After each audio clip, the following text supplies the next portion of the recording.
ഇപ്പം നമ്മളെപ്പോഴും പറയാറുണ്ട് എന്നെ ട്രോളാൻ മറ്റാരും വേണ്ട ഞാൻ തന്നെ മതി. അതേപോലെ തന്നെയാണ് ഏഷ്യാനെറ്റ് ഇപ്പോൾ ഈ സീസണിലെ കണ്ടസ്റ്റൻസിനെ അവർ തന്നെ ട്രോളിക്കൊണ്ടിരിക്കുകയാണ്. നമ്മളത് കാണാറുണ്ട് ഇൻസ്റ്റഗ്രാമിലും യൂട്യൂബിലും ഒക്കെ. അതിനെക്കുറിച്ച് എന്താ പറയാനുള്ളത്? എനിക്ക് ഇപ്രാവശ്യത്തെ എഡിറ്റിംഗ് ടീം ഭയങ്കര ഇഷ്ടപ്പെട്ടു. കാര്യം എന്ന് പറഞ്ഞാൽ ഞാൻ ബിഗ് ബോസ് സീസണിനെക്കാട്ടി കൂടുതൽ എൻജോയ് ചെയ്യുന്നത് ഇവരുടെ എഡിറ്റിങ്ങിന്റെ ഇതാണ്. കാര്യം ഇവർ ഓരോ കാര്യങ്ങൾ കൊണ്ടുവരുന്നത് പ്ലാച്ചിനെയൊക്കെ വെച്ചിട്ട് ഇവർ ചെയ്തേക്കുന്നത് സൂപ്പറാണ്. എനിക്ക് ഭയങ്കര ഇഷ്ടപ്പെട്ടായിരുന്നു.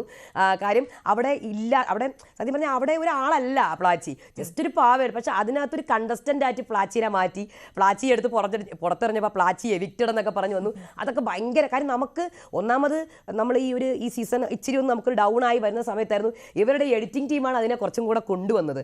അതിന് അവിടുത്തെ നോൺ ലിവിങ് തിങ്സിനെ വരെ, ജീവനില്ലാത്ത വസ്തുക്കൾക്ക് വരെ ജീവൻ കൊടുത്തത് എഡിറ്റിംഗ് ടീം. അതെനിക്ക് ഭയങ്കര ഇഷ്ടപ്പെട്ടു ഇപ്രാവശ്യം. ശരി, ഈ മണി ബോക്സ് ടാക്സിലെ അതിൽ ആര് പൈസ എടുത്തുകൊണ്ട് പുറത്തോട്ട് പോകുന്ന വിചാരിക്കുന്നത്? പണപ്പെട്ടിയുടെ കാര്യത്തിൽ ആദ്യം ഇങ്ങനെ വെച്ചേക്കുകയാണ്. അതിലേക്കാണ് ആഗ്രഹം. കാര്യം നേരം എല്ലാവർക്കും പൈസയുടെ ആവശ്യങ്ങളുണ്ട്. സോ ഇവിടെ പക്ഷേ നമുക്കൊന്നും പറയാൻ പറ്റില്ല കേട്ടോ. കാര്യം അക്ബർ എടുക്കില്ല എന്ന് പറയുന്നുണ്ട്. ഇതൊക്കെ എപ്പിസോഡിൽ നിന്ന് ഞാൻ പറയുന്നതാ. അതിലെയാണ് മനസ്സിനകത്ത് വിചാരിച്ച് വെച്ചേക്കുന്നത് പണപ്പെട്ടി എടുത്തുകൊണ്ട് പോകണം, അതുവരെയെങ്കിലും ഇവിടെ നിൽക്കണം എന്നുള്ളത്. പക്ഷെ നിവിൻ്റെ കാര്യത്തിലും നിവിൻ അവിടെ ഉണ്ടെങ്കിൽ നിവിൻ അവിടെ എന്തെങ്കിലും പണി ഒപ്പിക്കും അതിനകത്ത്. ശരി, നമ്മളിപ്പോൾ ലാലേട്ടൻ്റെ കാര്യം പറഞ്ഞു. മോഹൻലാൽ അദ്ദേഹത്തിനെ കാണാൻ വേണ്ടി ആളുകൾ വരുന്നൊരു സീസണായിട്ട് ഈ സീസൺ മാറിയിട്ടുണ്ട്. യഥാർത്ഥത്തിൽ ഓരോ തവണയും ഞാൻ കണ്ടിട്ടുണ്ട് ഒരുപാട് കമൻസ് ഒക്കെ. ലാലേട്ടൻ്റെ ഒരു കോസ്റ്റ്യൂമിന് പോലും ഇപ്പോൾ ഭയങ്കര ഫാൻസ് ആയിക്കൊണ്ടിരിക്കുകയാണ് പുറത്തല്ല ഈ ഒരു സീസണിൽ. അതെ, കോസ്റ്റ്യൂമിന് ഇപ്പോൾ ഒരു വീഡിയോ വന്നിട്ടുണ്ടായിരുന്നു. ഒരു ഷോർട്സ് ആണെന്ന് തോന്നുന്നു. എല്ലാവരും കൂടെ ഇരുന്നിട്ട് ലാലേട്ടൻ്റെ ഓരോ ആഴ്ച നമ്മളൊക്കെ വിചാരിച്ചിരുന്നു ജസ്റ്റ് ഒരു ഡിസൈനർ ലാലേട്ടന് ചെയ്തു കൊടുക്കുന്ന കോസ്റ്റ്യൂമാണെന്നൊക്കെ. പക്ഷേ ഇതിൻ്റെയൊക്കെ പിന്നിൽ ഭയങ്കര ഒരു കഥയുണ്ടെന്നുള്ളത് ആ വീഡിയോ കണ്ടാൽ അറിയാൻ പറ്റും. ഇപ്പോൾ ഇന്ന് ലാലേട്ടൻ തീയായിരിക്കണം എന്ന് പറഞ്ഞപ്പോഴത്തേക്കും ഡ്രാഗണിൻ്റെ ഒരു സ്റ്റൈലായിട്ടുള്ള ഡ്രസ്സ് ലാലേട്ടന് ചെയ്യുന്നു. ഓണത്തിൻ്റെ സമയത്ത് ഇന്ന് ലാലേട്ടൻ പൂക്കളമാണല്ലോ, പൂപ്പാട്ടല്ലേ വരാൻ പോകുന്നത്. സോ പൂക്കളിട്ട ഡ്രസ്സ് ഇട്ട് ലാലേട്ടൻ. സോ ഇതൊക്കെ നമുക്ക് ഇന്നലെയാണ് തോന്നുന്നു ആ വീഡിയോ വന്നത്.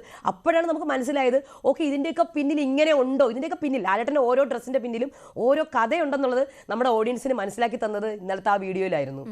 ഈ സാബുമാൻ അദ്ദേഹം ഒരു സേഫ് പ്ലെയർ ആണല്ലേ. അപ്പോൾ ആ പുള്ളി ടോപ്പ് 5 വന്നാൽ എന്തായിരിക്കും പ്രതികരണം? പ്രതികരണം എന്ന് പറഞ്ഞാൽ അതിശയിക്കാനൊന്നുമില്ല. കാര്യം പറഞ്ഞാൽ ആൾക്കാരുടെ പ്രതിഷേധമായിരിക്കും സാബുമാൻ എത്തുന്നത്. കാര്യം എന്ന് പറഞ്ഞാൽ നമുക്ക് തോന്നും സാബുമാന് ആരുമില്ല, ചിലപ്പം ആരും ഇഷ്ടപ്പെടുന്നില്ല. പക്ഷേ ഇഷ്ടപ്പെടുന്ന ആൾക്കാരുണ്ട് കേട്ടോ. കാര്യം എൻ്റെ അടുത്ത് കമൻസ് അല്ലാണ്ട് എന്നെ പേഴ്സണലി എൻ്റെ അടുത്ത് ചാറ്റ് ചെയ്യുന്ന ആൾക്കാരുണ്ട്. അപ്പോൾ പുറത്തുള്ള ആൾക്കാരും സംസാരിക്കലുണ്ട്. അപ്പോൾ അതിൽ നിന്ന് ഒരാൾ പറഞ്ഞതാണ്, ചേച്ചി സാബുമാന് ഇപ്പം ഒരു വിഭാഗം പറയുന്നുണ്ടായിരുന്നു മറ്റ് കണ്ടസ്റ്റൻ്റിനൊന്നും ഇഷ്ടപ്പെടാത്തതുകൊണ്ട് ആണ് സാബുമാന് വോട്ട് കിട്ടുന്നത്. ഈ വോട്ടൊക്കെ സാബുമാനാണ് പോണത്, വോട്ട് കൊടുക്കുന്നില്ല ആരും. സോ വോട്ട് സാബുമാൻ ഇരിക്കട്ടെ. പക്ഷെ അങ്ങനെ അല്ല കേട്ടോ. കാര്യം എന്ന് പറഞ്ഞാൽ ഇപ്പം ഞാൻ പുറത്തുനിന്ന് ഒരാൾ എന്നെ വിളിച്ചിട്ട് പറയായിരുന്നു, ചേച്ചി ഞാൻ പുറത്താണ്, അതായത് എബ്രോഡാണ്, പക്ഷേ ഇവിടെ ഉള്ള ആൾക്കാർക്ക് മലയാളികൾക്ക് സാബുമാനെ ഇഷ്ടമാണ്. കാര്യം എന്ന് പറഞ്ഞാൽ മറ്റുള്ളവരിൽ നിന്നും വിഭിന്നമായി നിൽക്കുന്നു. അതായത് മറ്റവരവിടെ അടിയും ബഹളവും എങ്ങനെയെങ്കിലും അങ്ങോട്ടും ഇങ്ങോട്ടും ചെളിവാരി എറിയലും. അപ്പോൾ ഇതിൻ്റെ ഇടയ്ക്ക് ചിരിച്ച മുഖമാറ്റ ഒരാൾ നിൽക്കുമ്പോൾ അയാളിലേക്ക് ഒരു ഇൻട്രസ്റ്റ് ഓഡിയൻസിൽ പോകുന്നുണ്ട്. അപ്പം നമുക്ക് ഫുള്ളായിട്ട് അങ്ങനെ പറയാൻ പറ്റില്ല. ഭാഗ്യം വന്ന് ഇപ്പോൾ പതുക്കെ സാബുമാന് ഭാഗ്യം നന്നായിട്ടുണ്ട്. കാര്യം ആ ഒരു എവിക്ഷൻ, ആ ജിഷിൻ്റെ എവിക്ഷൻ, ആ ജിഷിന് പകരം സാബുമാനാണ് ഔട്ടായിരുന്നു എങ്കിൽ അത് സാബുമാൻ അവിടെയാണ് ഭാഗ്യം വന്നത്. സാബുമാൻ രക്ഷപ്പെട്ടു. അതിൽ നിന്നാണ് സാബുമാൻ പിടിച്ച് കയറുന്നത്. പിന്നെയും അവിടെ നിന്ന് സാബുമാന് ശ്രദ്ധിക്കാൻ തുടങ്ങി, അയ്യോ ഇയാൾ എങ്ങനെ രക്ഷപ്പെട്ടു എന്നുള്ള രീതിയിൽ. അത് കഴിഞ്ഞ് സാബുമാൻ്റെ ഗെയിമൊന്നും വലുതായിട്ടൊന്നുമില്ല. പക്ഷേ ഇപ്പോൾ പുള്ളിക്കാരൻ പതുക്കെ ഗെയിമൊക്കെ കളിച്ചു തുടങ്ങി, പക്ഷം പിടിച്ചു തുടങ്ങി, അനുവിൻ്റെയൊക്കെ എഗൻസ്റ്റ് നിൽക്കുന്നുണ്ട്. അങ്ങനെ കാര്യങ്ങളൊക്കെ പറഞ്ഞു തുടങ്ങി. എന്നാലും സാബുമാനെ ഇഷ്ടപ്പെടുന്ന ഒരു കൂട്ടം ആൾക്കാരുണ്ട്. നമ്മൾ പറയേണ്ട ഒരാളും കൂടി ഉണ്ടല്ലേ, അനീഷ്. കാരണം ഒരു കോമൺ മത്സരാർത്ഥി, ഒരു സാധാരണക്കാരനിടയിൽ നിന്ന് വന്ന ഒരാൾ ആദ്യമായിട്ടാണ് ഇത്ര ദിവസങ്ങൾ പിടിച്ചു നിൽക്കുന്നത്. അപ്പോൾ അത് പറയാതിരിക്കാൻ പറ്റത്തില്ല. അനീഷ് ഒരു മികച്ച പ്ലെയർ ആണോ? തീർച്ചയായിട്ടും അനീഷ് വളരെ പ്ലാനിങ്ങോടുകൂടി വന്നൊരു പ്ലെയറാണ്. കൃത്യമായിട്ട് കാര്യങ്ങളൊക്കെ അറിയാം, എങ്ങനെ പറയണം, എങ്ങനെ നിൽക്കണം, എങ്ങനെ സംസാരിക്കണം എന്നൊക്കെ ഉള്ളത്. അനീഷിൻ്റെ ആദ്യത്തെ പ്ലാനിങ് ഒന്ന് ചീറ്റിപ്പോയിട്ടുണ്ടായിരുന്നു. അതായത് 2 ആഴ്ചത്തെ ഗെയിം പുള്ളിക്കാരെ നന്നായിട്ട് കളിച്ച് വന്നതാണ്. ഭയങ്കരമായ രീതിയിൽ ഭയങ്കര ബുദ്ധിമുട്ടായിരുന്നു. മറ്റ് കണ്ടസ്റ്റൻ്റ് കിടന്ന് ഇങ്ങനെ ചലച്ചുകൊണ്ടിരിക്കുക, ഒരു കാര്യം 100 പ്രാവശ്യം പറയുക. സോ ഇതൊക്കെ അനീഷിൻ്റെ ഒരു പാറ്റേൺ ആയിരുന്നു. അങ്ങനെ തന്നെ മനസ്സിലാക്കി ഇങ്ങനെ കളിക്കണം എന്നൊക്കെ പറഞ്ഞു. അപ്പോൾ ലാലേട്ടനാണ് അത് ബ്രേക്ക് ചെയ്തത്. കളിക്കണ്ട, ഇങ്ങനെ അല്ല കളിക്കേണ്ടതെന്ന് പറഞ്ഞാൽ ലാലേട്ടൻ ഒരു ഹിൻഡ് കൊടുത്തു. അത് കഴിഞ്ഞ് അനീഷ് പതുക്കെ ഒരു നന്മമരം സോണിലേക്ക് വന്നു. നന്മമരത്തിലേക്ക് വന്നു. അപ്പം നമ്മൾ പിന്നെ അങ്ങോട്ട് നന്മമര സോണാണ് നമ്മൾ കാണുന്നത്. ഇപ്പം പെട്ടെന്ന് പഴയ സോണിലേക്കും പോകുന്നുണ്ട്. അപ്പോൾ ആൾക്കാർക്ക് അനീഷിൻ്റെ ഗെയിം ഇഷ്ടമാണ്. ചില സമയത്ത് അനീഷ് ചില കാര്യങ്ങൾ, ഇപ്പം ചില സമയത്ത് ഈ ഒന്നാമത്തെ കാര്യം അനീഷ് ഒറ്റയ്ക്ക് കളിക്കുന്ന കാണാനാണ് ആൾക്കാർക്ക് ഇഷ്ടം. കോംബോ താല്പര്യമില്ല അനീഷിൻ്റെ ഫാൻസിന്. അനീഷ് ഒറ്റയ്ക്ക് കളിക്കുക. പിന്നെ ഒറ്റയ്ക്ക് കളിക്കുമ്പം കൂടുതൽ ഒറ്റപ്പെടൽ സ്ട്രാറ്റജീസ് ഒന്നും എടുക്കാതിരിക്കുക. ഇനിയിപ്പോൾ ഒറ്റപ്പെടലൊക്കെ കഴിഞ്ഞു. അതിൻ്റെ ഇപ്പോൾ അനീഷ് സ്വന്തമായിട്ട് ഗ്രേസ്ഫുൾ ആയിട്ട് കളിക്കാനാണ് അനീഷിൻ്റെ ഫാൻസ് ഇഷ്ടപ്പെടുന്നത്. പക്ഷെ ഒരു കോമണർ എന്ന നിലയ്ക്ക് ഇതുവരെ എത്തിയില്ലേ? അയ്യോ, അത് തന്നെ വലിയ കാര്യം. ഇവരെ നിന്ന് കളിച്ച് കോമണർ കാർഡൊക്കെ എടുത്തു, അതൊക്കെ ശരി തന്നെ, എല്ലാം എടുത്തിട്ടുണ്ട്. എല്ലാ കളിയും അനീഷ് അവിടെ കളിച്ചു. എല്ലാ സംഭവങ്ങളും കളിക്കുന്നുണ്ട്, മാക്സിമം കഷ്ടപ്പെടുന്നുണ്ട് കളിക്കാൻ വേണ്ടിയിട്ട്, മനസ്സിലാക്കുന്നുണ്ട്. ചില സമയത്ത് മിണ്ടാതെയൊക്കെ ഇരിക്കും. അപ്പം നമുക്ക് തോന്നും എന്തുകൊണ്ട് ഈ അനീഷ് മിണ്ടായിരിക്കുന്നു എന്ന് വർത്താനം പറയുന്നത്. പക്ഷെ പിന്നെ പൊട്ടിത്തെറിക്കും. അപ്പോൾ പൊട്ടിത്തെറിക്കാനുള്ള പിന്നെ അനീഷിനൊരു പാറ്റേൺ ഉണ്ട്. രാവിലെ 6 മണി തൊട്ട് 9 മണിക്കിടയിലാണ് അനീഷ് കണ്ടന്റ് ഉണ്ടാക്കുന്നത്. ഇതൊക്കെ നമുക്ക് ലൈവ് കാണുന്നവർക്ക് അറിയാം. ഇതൊക്കെ എന്നും പറഞ്ഞ ഒരു പാറ്റേൺ ആണ്. പിന്നെ അനീഷിൻ്റെ ഗെയിമൊക്കെ വീട്ടുകാർ തന്നെ കുറേ എക്സ്പോസ് ചെയ്തിട്ടുണ്ട്. അനീഷ് അതിന് കരകയറിയൊക്കെ വരുന്നുണ്ട്. പക്ഷെ ഇതുവരെ എത്തിയില്ലേ? നമുക്ക് ടോപ്പ് 5 തന്നെ അനീഷിനൊരു നല്ല ഫാൻ ഫോളോയിങ് ഉണ്ട്, സ്ട്രോങ് ആയിട്ട്. അനീഷിന്റെ കോംബോ നമുക്കറിയാം ഷാനവാസ് ആണ്. അപ്പം അനീഷ് റിയൽ ആയിട്ട് തോന്നുന്നു, ഷാനവാസ് ഫേക്ക് ആയിട്ട് തോന്നിയിട്ടുണ്ടോ രേവതിക്ക്? എനിക്ക് രണ്ടുപേരും ഗെയിം കളിക്കുന്നവരെ തോന്നിയിട്ടുള്ളത്, സത്യമായിട്ടും. പിന്നല്ലാണ്ട് കാരണം ആദ്യം എനിക്ക് അനീഷിൻ്റെ അടുത്ത് ഷാനവാസ് എത്തിയത് അത് ഗെയിമിൻ്റെ ഭാഗമായിട്ടാണ്. കാര്യം ഷാനവാസ് ഇവിടെ നന്നായിട്ട് ഒരു ഗെയിമറാണ്, നല്ലൊരു ഗെയിമറാണ് ഷാനവാസ്. കാര്യം അക്ബറിനെതിരെ ആ വീട്ടിലുള്ള എല്ലാ ആൾക്കാരെയും തിരിച്ചത് ഷാനവാസാണ്. അതിന് അക്ബർ എന്തോ വലിയൊരു വില്ലനാണെന്ന് എല്ലാവരുടെ മനസ്സിലേക്കും കുത്തിയിട്ട് കൊടുത്തത് ഷാനവാസാണ്. പിന്നെ അത് കാര്യം മാത്രമല്ല, ഈ അനീഷിനെ പിടിച്ചു നിർത്താൻ പറ്റിയിട്ടില്ല ആർക്കും. പിടിച്ചു നിർത്തിയത് ഷാനവാസാണ്. അപ്പോൾ ഈ ഷാനവാസ് അനീഷിൻ്റെ കൂടെ കൂടിയതും ഗെയിമിൻ്റെ ഇത് കൊണ്ട് തന്നെയാണ് എനിക്ക് ഫീൽ ചെയ്ത കാര്യം. അത് കഴിഞ്ഞ ശേഷം അനീഷ് ഷാനവാസിനെ ഒന്ന് അടക്കി. അത് കഴിഞ്ഞ് അനീഷ് കുറച്ച്, അപ്പോൾ നമ്മൾ വിചാരിക്കും അനീഷ് അങ്ങ് അടങ്ങിയെന്ന്. ഇല്ല, അനീഷ് ഷാനവാസിനെ ഒബ്സർവ് ചെയ്യുന്നുണ്ടായിരുന്നു. അങ്ങനെ അടങ്ങിയിട്ടൊന്നും ഇല്ല. പിന്നെ ലാലേട്ടനാണ് ഇവരെ കോംബോ ആക്കിയത്, അല്ലാതെ അവർ തനിയെ കോംബോ ആയതൊന്നുമല്ല. അപ്പോൾ അനീഷ് വിചാരിച്ചു എന്താണ്, പുറത്ത് ഭയങ്കര ഹിറ്റായിരിക്കും, പുറത്ത് ഇച്ചിരി ഇഷ്ടമാണ്, അവരുടെ കോംബോയിന് ഇഷ്ടമാണ്.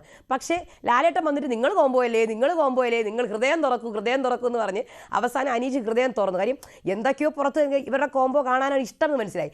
പക്ഷേ എന്നാലും അനീഷ് അങ്ങനെ പൂർണ്ണമായിട്ടൊന്നും ഗെയിം വിട്ടുകൊടുത്തിട്ടില്ല ഷാനവാസിൻ്റെ കയ്യിൽ. കാര്യം കഴിഞ്ഞ ആഴ്ച തന്നെ അനീഷ് ഷാനവാസ് തനിക്കെതിരെ കളിച്ച എല്ലാ ഗെയിമും പൊട്ടിച്ചിട്ടുണ്ടായിരുന്നു.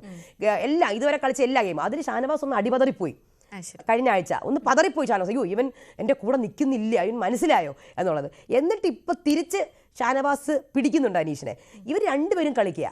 ആദ്യം ഷാനവാസ് അനീഷിനെ വെച്ച് കളിച്ചു, ഇടയ്ക്ക് അനീഷ് ഷാനവാസിനെ വെച്ച് കളിക്കുന്നുണ്ട്, ഇപ്പം അങ്ങോട്ടും രണ്ടുപേരും കളിക്കുന്നുണ്ട്.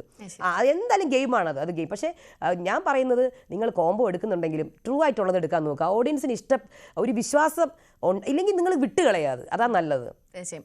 ഇപ്പം ഒരു വീട്ടിൽ കയറ്റൽ പരാമർശം ഉണ്ടായിരുന്നല്ലോ, ആദിലയും നൂറയും വീട്ടിൽ കയറ്റില്ല എന്ന് രശ്മി പറയുന്നു. അവരുടെ അമ്മ വന്ന സമയത്ത് വീടിൻ്റെ പടിവാതിൽ വരെ വേണമെങ്കിൽ കയറ്റാമെന്ന് പറയുന്നു. അത് എനിക്ക് തോന്നുന്നു സമൂഹത്തിൽ 2 അഭിപ്രായം ഉണ്ടാക്കിയ ഒരു സംഭവമാണ്. ഇത് ആ കണ്ടസ്റ്റൻസിന് തന്നെ കൂടുതൽ ആളുകളിലേക്ക് ഒരു പോസിറ്റീവും നെഗറ്റീവും ഉണ്ടാക്കാൻ സാധിച്ചു എന്ന് തോന്നിയിട്ടുണ്ട് ആ ഒരു പരാമർശം. തീർച്ചയായിട്ടും നമുക്കിപ്പം ഇപ്പം എൻ്റെ അഭിപ്രായം തന്നെയാണ്, നിങ്ങൾ ചെയ്യുള്ളൂ, അല്ലെങ്കിൽ നിങ്ങൾ എന്നെപ്പോലെ തന്നെ ചിന്തിക്കണമെന്ന് പറയാൻ പറ്റുമോ? പറയാൻ പറ്റത്തില്ല. അപ്പം ലക്ഷ്മി പറയുന്ന കാര്യത്തിൽ സപ്പോർട്ട് ചെയ്യുന്ന ഒരു വിഭാഗം ആൾക്കാരുണ്ട്. നമുക്കതിന് ഒരിക്കലും ഇല്ല, നിങ്ങൾ അങ്ങനെ ചെയ്യരുത്, നിങ്ങൾ എവരെ സപ്പോർട്ട് ചെയ്യണം നമുക്ക് പോയി പറയാൻ പറ്റുമോ? ഇല്ല, ഒരിക്കലും പറയാൻ പറ്റത്തില്ല. അപ്പം ലക്ഷ്മി ആ പറഞ്ഞ സ്റ്റേറ്റ്മെൻറ്റിനെ, ഇപ്പോൾ വീട്ടിൽ കയറ്റാൻ പറ്റില്ലെന്ന് പറയുന്ന സ്റ്റേറ്റ്മെൻറ്റിനോട് എനിക്ക് യോജിപ്പില്ല കേട്ടോ. കാര്യം നമുക്ക് ഒരു കമ്മ്യൂണിറ്റിയോട് നമുക്ക് ഇത് താല്പര്യമില്ല, അല്ലെങ്കിൽ ആ ഒരു ഇതിനോട് താല്പര്യമില്ലെങ്കിൽ താല്പര്യമില്ല, അത്രയേ ഉള്ളൂ. പക്ഷേ വീട്ടിൽ കയറ്റാൻ ആ സ്റ്റേറ്റ്മെൻറ്റിനോട് എനിക്ക് താല്പര്യമില്ല. ലക്ഷ്മി പറഞ്ഞതിനോട് അങ്ങനെയൊന്നും പറയേണ്ട ആവശ്യം ഉണ്ടായിരുന്നില്ല. അങ്ങനെ പറയേണ്ട ആവശ്യമേ ഇല്ല. അത് ലക്ഷ്മി ചെയ്യുന്ന തെറ്റാണ്. പക്ഷേ ലക്ഷ്മി വിചാരിക്കുന്നത്, ലക്ഷ്മിയുടെ ആ ഒരു ഇതിനോടുള്ള അത് ലക്ഷ്മിയുടെ അഭിപ്രായമാണ്. അത് നമുക്കൊരിക്കലും ഇല്ല, നിങ്ങൾ ഇങ്ങനെ തന്നെ ചിന്തിക്കണം, നിങ്ങൾ ഇങ്ങനെ ചിന്തിച്ചേ പറ്റുള്ളൂ എന്ന് നമുക്ക് അവരെ അടിച്ചേൽപ്പിക്കാൻ പറ്റില്ല. അതുപോലെ തന്നെയാണ് ആദിലയും നൂറയുടെയും കാര്യം. അവരോട് നിങ്ങൾ ഇങ്ങനെ ചിന്തിക്കണം അങ്ങനെ പറയാൻ പറ്റില്ല. അപ്പോൾ 2 അഭിപ്രായം തീർച്ചയായിട്ടും ഉണ്ട്. അപ്പോൾ അതുകൊണ്ട് ലക്ഷ്മി ആ സ്റ്റാൻഡിൽ നിന്നതിൽ ലക്ഷ്മിക്ക് സപ്പോർട്ടുണ്ട്. ആ സ്റ്റാൻഡിൽ നിന്നതുകൊണ്ടാണ് ലക്ഷ്മിക്ക് ഇതുവരെ നിൽക്കാൻ പറ്റിയത്. ഈ പലപ്പോഴും ഗെയിമിന് പകരം കിച്ചണാണ് ടോപ്പിക് ആവുന്നതെന്ന് തോന്നിയിട്ടുണ്ടോ? അതെ തോന്നിയിട്ടുണ്ട്. ഗെയിമോ ഏത് ഗെയിം? കിച്ചൺ ആയിരുന്നു ടോപ്പിക്ക്, ഭക്ഷണമായിരുന്നു ടോപ്പിക്ക്, ഫുഡായിരുന്നു വിഷയം. കാര്യം ഇവരെ പണിപ്പുര എന്ന് പറഞ്ഞ് ഒരു മാസം ഇവരുടെ ഡ്രസ്സ്, ഇവരുടെ മേക്കപ്പ്, ഫുഡ് എല്ലാം മാറ്റിയിട്ട് ഒരു മാസമാണ് ഇവരെ അവിടെ ഇട്ടത്. അത് കാരണം ഇവർക്ക് ഭയങ്കരമായ ഒരു ഇതുണ്ടായി. കാര്യം ഫുഡിനോടാണെങ്കിലും ഡ്രസ്സിനോടാണെങ്കിലും. അതിൽ ഈ കിച്ചണിനകത്തെന്ന് പറഞ്ഞാൽ അനു അവിടെ കിച്ചണിനകത്ത് കേൾക്കാൻ അനു വേറൊരു രൂപമായി മാറും. അനുവിൻ്റെ കണ്ടൻറ്റേ കിച്ചണാണ്. അത് എനിക്ക് കൂടുതലും അനുവിന് കണ്ടൻറ്റ് കിട്ടുന്നതും അനുവിന് സപ്പോർട്ട് കിട്ടുന്നതും അനുവിന് നെഗറ്റീവ് കിട്ടുന്നതും കിച്ചണിൽ നിന്നാണ്. അനുവിന് ആകെ കൂടെ കണ്ടന്റ് കിട്ടുന്നത് കിച്ചണിൽ, പക്ഷെ നെഗറ്റീവ്സ് അനുവിനെ ഇഷ്ടപ്പെടാതാവുന്നത് കിച്ചണിലാണ്. കാര്യം അനുവിൻ്റെ ചില പ്രവൃത്തികൾ കാരണം. പിന്നെ ഫുഡിൻ്റെ കാര്യത്തിലാണ് വഴക്ക്, എപ്പോഴും വഴക്ക് അത് തന്നെയാണ്.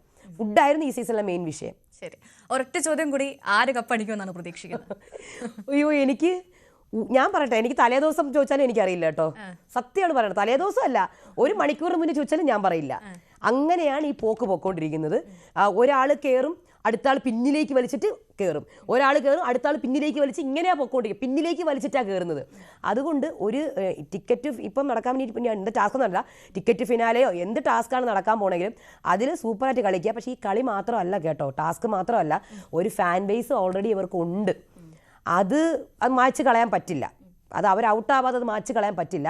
സോ ഫാൻ ബേസ് ഉള്ളവർക്കാണ് ഇപ്പോഴും ഇതിനകത്ത് പ്രാധാന്യം, വിന്നർ ആവാനുള്ള സാധ്യത. ഒരു സാധ്യത എനിക്ക് ഒരാളെ ആയിട്ട് പറയാൻ പറ്റത്തില്ല. ഇപ്പം അനീഷ്, ഷാനവാസ്, അനു ഇങ്ങനെ കിടക്കുകയാണ്.